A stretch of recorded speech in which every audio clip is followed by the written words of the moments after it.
Tonight, I can report to the American people and to the world that the United States has conducted an operation that killed Osama bin Laden, the leader of al-Qaeda, and a terrorist who's responsible for the murder of thousands of innocent men, women, and children.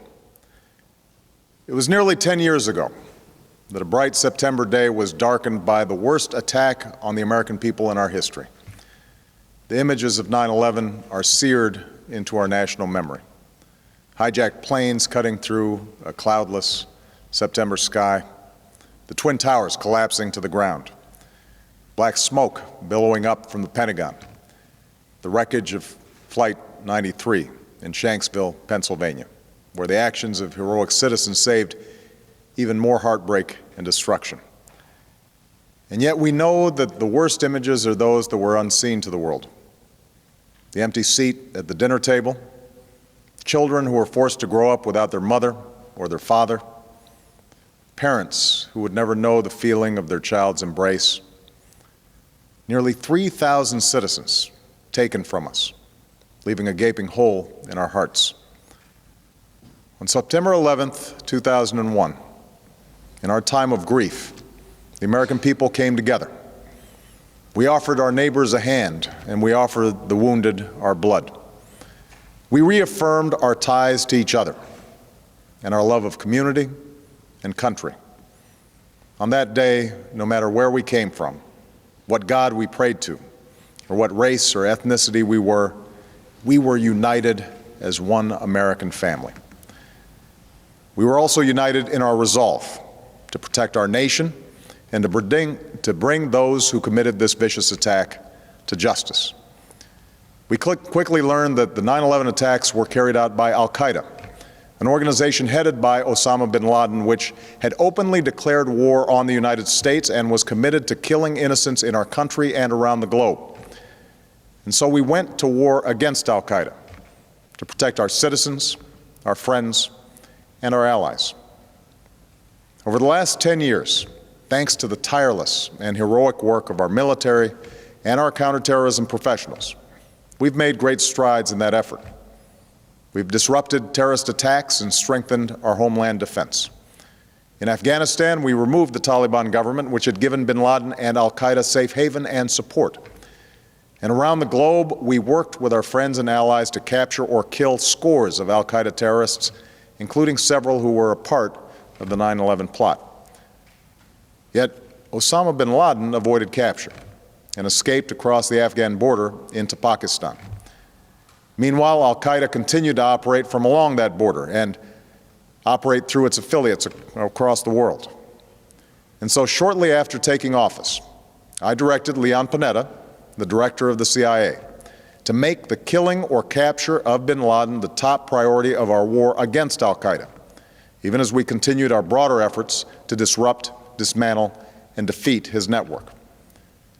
Then, last August, after years of painstaking work by our intelligence community, I was briefed on a possible lead to bin Laden. It was far from certain, and it took many months to run this thread to ground. I met repeatedly with my national security team as we developed more information about the possibility that we had located bin Laden hiding within a compound deep inside Pakistan. And finally, last week, I determined that we had enough intelligence to take action and authorized an operation to get Osama bin Laden and bring him to justice. Today, at my direction, the United States launched a targeted operation against that compound in Abbottabad, Pakistan. A small team of Americans carried out the operation with extraordinary courage and capability. No Americans were harmed. They took care to avoid civilian casualties. After a firefight, they killed Osama bin Laden and took custody of his body. For over 2 decades, bin Laden has been al-Qaeda's leader and symbol, and has continued to plot attacks against our country and our friends and allies. The death of bin Laden marks the most significant achievement to date in our nation's effort to defeat al-Qaeda. Yet his death does not mark the end of our effort. There's no doubt that al-Qaeda will continue to pursue attacks against us. We must, and we will, remain vigilant at home and abroad. As we do, we must also reaffirm that the United States is not and never will be at war with Islam. I've made clear, just as President Bush did shortly after 9/11, that our war is not against Islam. Bin Laden was not a Muslim leader. He was a mass murderer of Muslims. Indeed, al-Qaeda has slaughtered scores of Muslims in many countries, including our own. So his demise should be welcomed by all who believe in peace and human dignity. Over the years, I've repeatedly made clear that we would take action within Pakistan if we knew where bin Laden was. That is what we've done. But it's important to note that our counterterrorism cooperation with Pakistan helped lead us to bin Laden and the compound where he was hiding. Indeed, bin Laden had declared war against Pakistan as well and ordered attacks against the Pakistani people.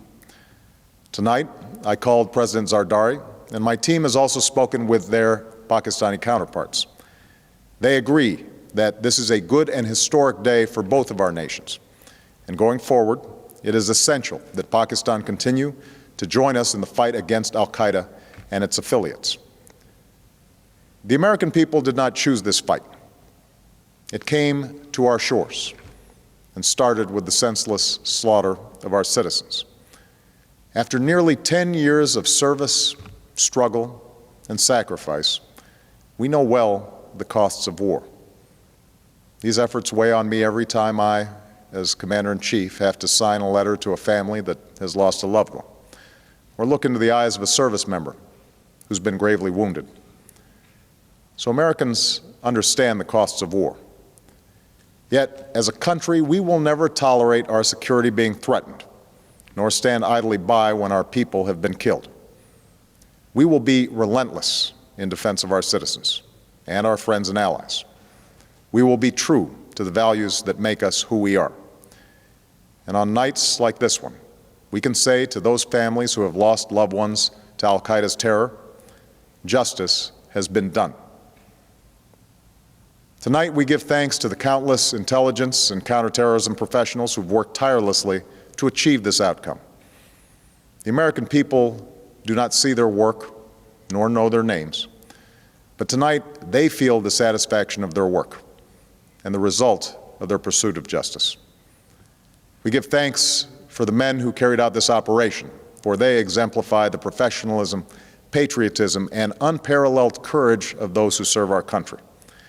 And they are part of a generation that has borne the heaviest share of the burden since that September day. Finally, let me say to the families who lost loved ones on 9/11 that we have never forgotten your loss, nor wavered in our commitment to see that we do whatever it takes to prevent another attack on our shores. And tonight, let us think back to the sense of unity that prevailed on 9/11. I know that it has at times frayed, yet today's achievement is a testament to the greatness of our country and the determination of the American people. The cause of securing our country is not complete, but tonight we are once again reminded that America can do whatever we set our mind to. That is the story of our history. Whether it's the pursuit of prosperity for our people or the struggle for equality for all our citizens, our commitment to stand up for our values abroad, and our sacrifices to make the world a safer place. Let us remember that we can do these things not just because of wealth or power, but because of who we are. One nation, under God, indivisible, with liberty and justice for all. Thank you. May God bless you, and may God bless the United States of America.